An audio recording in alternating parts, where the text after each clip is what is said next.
Assalamualaikum warahmatullahi wabarakatuh. Izin perkenalan, nama saya Fadil Muhammad Sambas dengan NIM 2106176 dari kelas Informatika E. Di sini saya akan memaparkan materi tentang laporan TBO 3 atau teori bahasa dan otomata. Di sini saya akan mendeklarasikan suatu bahasa dengan aturan menggunakan tata bahasa reguler dan tata bahasa bebas konteks. Suatu bahasa didefinisikan dengan 4 tupel, antaranya V, T, S, dan V. Pi berarti Pi sama dengan menampung himpunan variabel, T melambangkan menampung himpunan terminal, S menampung state awal, T menggambarkan terdiri dari aturan produksi yang sesuai aturan tata bahasa reguler dan tata bahasa bebas konteks, sehingga bebas ini termasuk bahasa reguler dapat menggunakan otomata jenis finite state automata atau yang disingkat dengan FSA. Contoh, di sini ada contoh untuk nomor satu kita ini. Bahasa L didefinisikan dengan V, menampung himpunan variabel M dan N. T menampung himpunan terminal A dan B. Sedangkan S menampung state awal yaitu M. Dan P terdiri dari aturan produksi ya. Di sini A menghasilkan variabel A menghasilkan terminal A dan variabel B atau terminal B dan variabel N. B menghasilkan terminal A dan variabel N atau terminal B terminal B dan variabel M. Di sini juga ada cara kerja mesin otomata pada setiap tata bahasa Chomsky ya. 1. Mesin otomata finite state automata atau FSA. Finite state automata adalah mesin abstrak berupa sistem model matematika dengan masukan dan keluaran diskrit yang dapat mengenali bahasa paling sederhana atau bahasa reguler dan dapat diimplementasikan secara nyata. Mesin abstrak ini didefinisikan sebagai pasangan 5 tupel Q seperti ini, sigmanya S, S, F. Di sini ada key, himpunan hingga state, sigmanya himpunan hingga timbal input, S-nya simpulan presi menggambarkan transmisi state FSA akibat pembacaan simbol input. Fungsi transisi ini biasanya diberikan dalam bentuk tabel, dan S state awal dan F himpunan state akhir. Cara kerja finite state automata. Finite state automata bekerja dengan cara mesin membaca memori masukan berupa tipe, yaitu 1 karakter, tiap saat dari kanan menggunakan head baca yang dikendalikan oleh kotak kendali state berhingga, di mana pada mesin terdapat sejumlah state berhingga. Finite automata selalu dalam kondisi yang disebut state awal, initial atau state. Pada state finite automata mulai membaca tipe, perubahan state terjadi pada mesin ketika sebuah karakter berikutnya dibaca. Ketika head telah sampai pada akhir tipe, kondisi yang ditemui adalah state akhir, maka string terdapat pada tipe dikatakan diterima oleh finite automata. String tersebut merupakan milik bahasa bila diterima finite automata bahasa tersebut. Jenis-jenis finite state automata. Di sini ada determinan finite automata atau DFA. Dalam determinan finite automata DFA, untuk karakter input tertentu mesin hanya dapat menunjuk suatu state, dan fungsi transisi dipakai pada setiap state untuk setiap simbol input. Selain itu, pada DFA, permindahan state null atau yang di lapangan seperti ini tidak diperbolehkan. Artinya DFA tidak mengubah state tanpa karakter input sama sekali. Non-determinan finite automata atau NFA ya. NFA hampir sama seperti DFA, namun yang membedakan adalah pada beberapa hal berikut. Diperbolehkan terjadi perpindahan null, yang berarti NFA dapat dipindahkan ke state berikutnya tanpa membaca simbol inputan.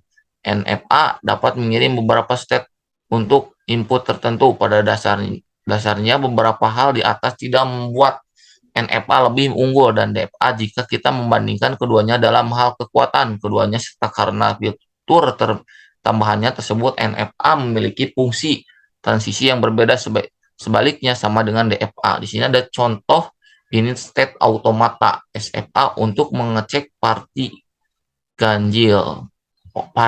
yang ganjil ya teman-teman. Key ini adalah kita melambangkan ini ya, kita harus mengingat apa itu key, melambangkan himpunan hingga state di sini ya. Himpunan hingga state, lalu ini ada sigma 0 dan 1. Di sini ada state awal, ada A dan F menghasilkan B. Tabel transisinya di sini ketika kita ini adalah state awalnya adalah A ya. A dimasukkan ingin berjalan ke A, dimasukkan ini state awal, dimasukkan angka 0, maka ia kembali lagi kepada A. Sedangkan jika A ingin ke B, dimasukkan angka 1, variabel A menuju variabel B, dimasukkan angka 1, maka ia akan menghasilkan angka 1. Di sini A ke B menghasilkan angka 1, sedangkan jika state akhirnya ini adalah state akhir ya, state B dimasukkan angka 0, ini akan kembali lagi pada dirinya sendiri, dan dimasukkan angka 1 akan menghasilkan kembali lagi ke A, menghasilkan 1 ya, B ke A tuh ada 1 di sini ya. Begitu teman-teman. Mesin automata pushdown automata PDA. Pushdown automata PDA adalah mesin otomata yang memiliki kendali masukan menggunakan teknik LIPO, last in first out, untuk menentukan apakah suatu output diterima atau tidak oleh mesin tersebut. Dalam melakukan proses penerimaan input, pushdown automata PDA menggunakan memori stack. Cara kerja pushdown automata: agar dapat menggunakan model otomata pushdown automata atau PDA, maka diperlukan sebuah stack untuk membawakan pushdown yang penyimpanan sederet simbol dengan panjang yang sembarang dan tak terhingga. Selama proses pembacaan simbol pada stack simbol teratas pada sebuah state PDA memiliki kemungkinan tidak dapat diubah, atau simbol stack teratas akan dihapus atau pop dan digantikan dengan simbol yang lain, push. Mekanisme kerja memori stack adalah menyimpan input pertama pada alamat paling bawah, input berikutnya disimpan pada alamat di atasnya, dalam input terakhir disimpan pada alamat paling atas. Perintah operasi yang digunakan untuk menyimpan input pada stack adalah push, sedangkan perintah operasi untuk mengeluarkan input yang telah disimpan adalah pop gitu. Ini seperti ini ya, seperti ini gambaran dari push popnya. Di sini juga ada PDA didefinisikan dengan pasangan 7 tupel, diantaranya M, Q, sigma R, QO, CO, F, di mana Q himpunan hingga state, sigma alfabet input, R alfabet stack, QO state awal, C 0 simbol awal stack, F himpunan state penerima. Jenis transisi pushdown automata yang menerima simbol input, simbol top of stack, dan state. Setiap pilihan terdiri dari state berikut dan simbol-simbol pengganti. State dilakukan dengan operasi push dan pop. Tidak melakukan pembacaan input, namun hanya menerima simbol top of stack dan stack. Transisi ini memungkinkan PDA untuk manipulasi in stack dan memindahkan antar state tanpa membaca input. Contoh PDA Q1 dan Q2, sedangkan ini terminal A dan B. Di sini ada variabel variabel A, B, dan Z. Ada Q1, state akhirnya Z, dan aturan simpunan state penerimanya adalah Q2 ya. Di sini lanjut lagi, fungsi transisi SQ Z sama dengan Q2 dan Z. SQ AZ sama dengan Q2 dan AZ. Ya teman-teman, ini adalah mengamalkan fungsi transisi ya. kita akan membuatkan apakah PDA di atas dapat menerima string A, B, B, A. Penyelesaian. Konfigurasi awal mesin. State key 1, stop stack to Z membaca input A. Z membaca input A ya di sini. Fungsi transisinya S0 ke 1 A dan Z sama dengan key 2 variabel A dan variabel Z. Konfigurasi mesin menjadi state key 1 dan push A. Membaca input B. Fungsi transisi S key 1 B dan A sama dengan key 2 dan E. Konfigurasi mesin menjadi state key 1 dan stop stack di pop. Membaca input B. Fungsi transisi S key 1 B Z sama dengan key 2 B dan Z. Konfigurasi mesin menjadi state key 1 dan B di push. Ini ya B dan Z. Membaca input A. Fungsi transisinya S key 1 A B sama dengan key 2 dan E.